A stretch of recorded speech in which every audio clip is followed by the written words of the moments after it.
Hey there! Welcome to the Complete Wedding Photography for Couples podcast. Do you know that the number one regret for most couples after their wedding is usually their photographs? Tammy will share all the knowledge and expertise she has gained over the years to help you get the very best wedding images from your photographer. The conversations on this podcast are going to help you understand how almost every decision you make for your wedding day directly affects your photographer. Tammy is going to give you the knowledge and awareness you need to create a nearly perfect position for your photographer to be in on your wedding day. And that means better images for you to remember your special milestone. Tammy Blaylock is an internationally awarded, nationally featured wedding photographer and published author.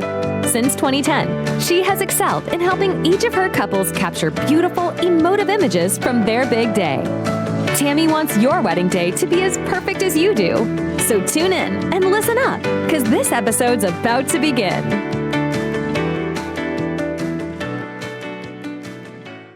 Hi, everyone, and welcome back to the Complete Wedding Photography podcast, dedicated to couples who are planning their wedding and looking to improve every aspect of photography as it relates to their wedding. So today we're going to be discussing a first look and how to plan the best first look. So some of you may be asking, what is a first look? A first look is the point on your wedding day which the couple sees each other for the first time. This is usually in reference to when the couple sees each other for the first time before the ceremony. That's how the term is being used more and more these days. I would guesstimate that about half of today's couples are choosing to have a first look before their ceremony. And the reason that they're doing this is because it actually has a lots of benefits that makes the rest of the day just flow a lot more smoothly. Some of those benefits include having more private time with each other. Anyone who's ever been married knows that even though it's your wedding day, unless you build pockets of private time in with your partner, you don't actually spend a lot of time with your partner on your wedding day. You spend a lot of time welcoming guests, thanking guests for sharing the day with you, taking pictures with everyone else, and basically just being present with all your guests. And unless you purposely and intentionally doing this with your new spouse, you don't end up spending a lot of time on your wedding day with your spouse, which is very unfortunate. So if you plan a first look, this is more intentional time spent with your spouse on your wedding day. A first look also provides more opportunity to create more intimate images on your wedding day. A lot of these images from the first look can actually even become portraits that are unposed, more photojournalistic, more candid portraits, because they end up telling a very genuine, organic, true story of the day. When a first look is done, it allows all of your family posed formal portraits to happen before the ceremony, and is actually one of my favorite things, because for me, the family formal portrait time is the most stressful part of the day for me. And because of that, this relieves so much stress, I believe, not only for the family, but for the photographer as well. So what are the drawbacks? What are the drawbacks of having a first look on your wedding day? Well, if you consider yourself a traditional couple, if you're leaning more towards being a traditional couple, you have to see each other before the ceremony in order for this to happen.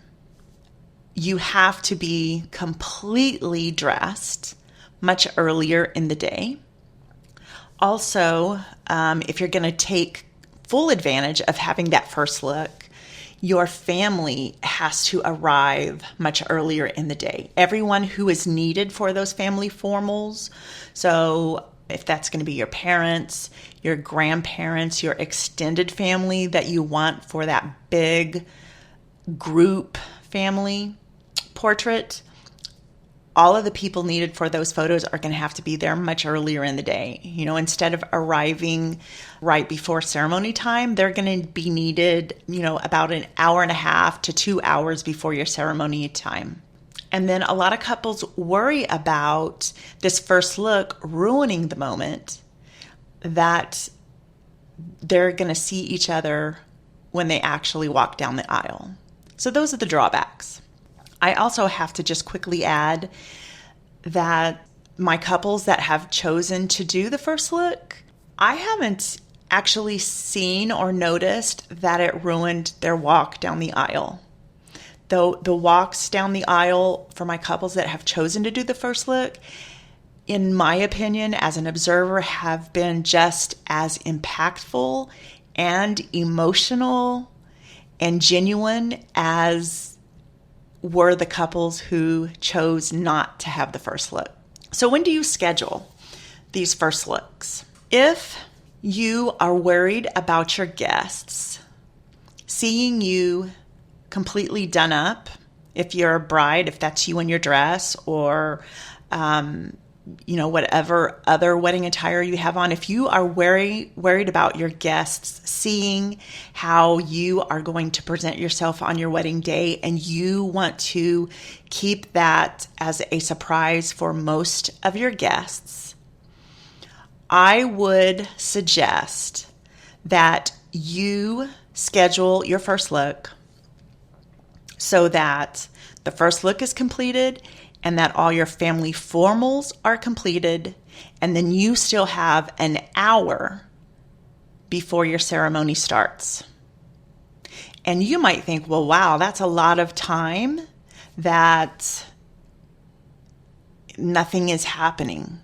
Why do I need to schedule it so early in the day, Tammy? Well, let me tell you. 98% of the weddings that I photograph, there is always a handful of guests who are super excited, overzealous, want to get a great seat, super punctual. I don't know what is going on in these guests' mind, but there is always a handful of guests who will, no doubt, without fail, show up to your ceremony an hour before the ceremony starts. I promise you.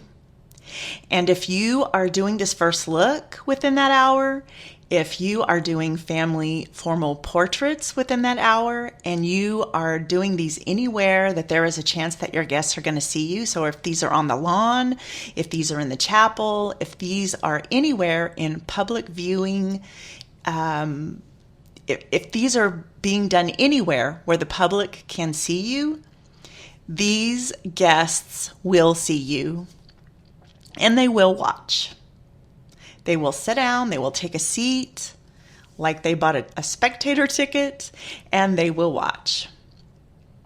So if you don't want that to happen on your ceremony day, leave a padded hour between the time you are finished with either your first look, or if you're taking full advantage, by the time you are finished with your family formal portraits, and then the time your ceremony starts. Okay, now your next question may be, well, what are we going to do in that hour?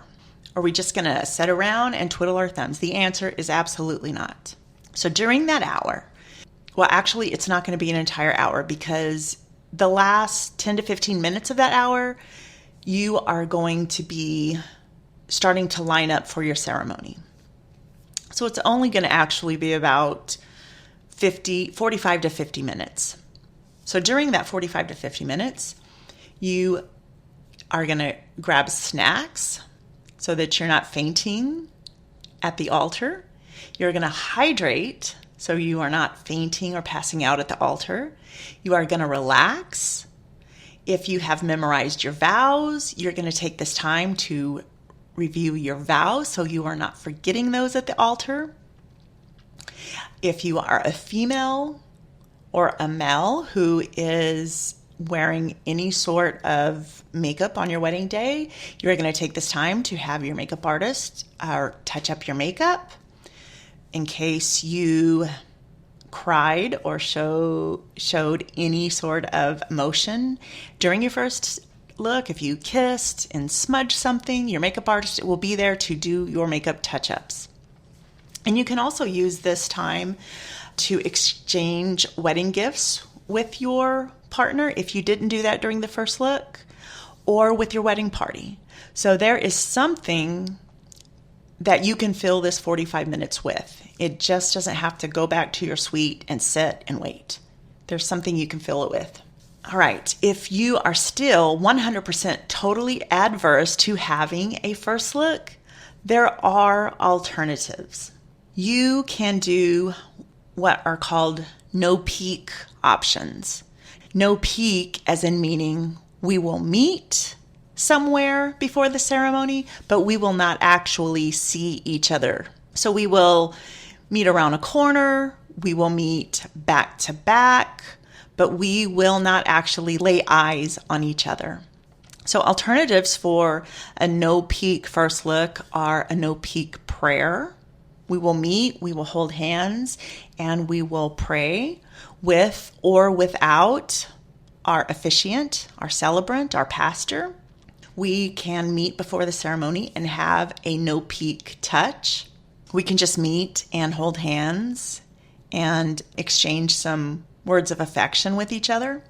We can have a no peek gift exchange. Or if we don't even want to take the chance where we think we might ruin the emotion and excitement of walking down the aisle and seeing each other for the first time, we don't even have to have this pre-ceremony exchange with our partners at all. We can involve someone else.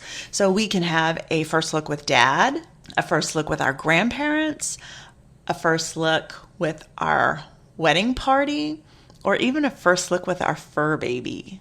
I know there are so many couples out there who are incorporating their fur babies into their wedding days, and these are some of the sweetest moments as well. However, any of these alternatives really doesn't offer any solutions to the timeline. So if you're not having a first look with your actual partner, that doesn't offer the solution of getting all of those family formal portraits taken care of prior to your wedding, which means that after the ceremony, you're not free to go straight to cocktail hour or to go straight to taking bride and groom creative portraits. However, all of these scenarios do make opportunities for great memories and great photos. So whatever you decide to do, whether it is the first look with your partner or a no peek prayer, no peek gift exchange, no peek touch, or a first look with your dad, your grandparents, your fur baby, or your wedding party, all of these are ways to make your wedding day unique and to do what you want to do on your wedding day. So best of luck planning your day the way you want to do it. Remember, it is your day and you can have it your way. That is what I tell all my couples. Do it the way you want to do it. Thank you for listening. I hope you enjoyed today's episode. As always, you can learn more about planning the perfect photographs for your wedding day by buying my book, The Complete Wedding Guide to Photography for Couples Getting Married. To learn more about that, go to my website, Complete Wedding Photography. The book is dropping on October 4th. You can join my Facebook group. Search for that, Complete Wedding Photography. It's a private Facebook group, but you should be able to search for it and find it. If you want to know more about my wedding photography, you can log on to that website at atagirlphoto.com. That is atagirlphoto.com. And you can find more information about my wedding photography also on Instagram, Pinterest, everywhere else, TikTok, just everywhere at atagirlphoto. ATA Girl Photo. All right, guys, thank y'all for listening, and I will catch y'all next time. Have a fantastic day. Thank you for listening to the Complete Wedding Photography for Couples podcast. We hope you enjoyed your time, and we hope that you learned something to make your wedding photographs better and your wedding day less stressful. If you're enjoying the show, please feel free to rate, subscribe, and leave a review wherever you listen to your podcasts, so others just like you can set their wedding photographer up for success. Thanks again for tuning in, and we'll catch you again during the next episode.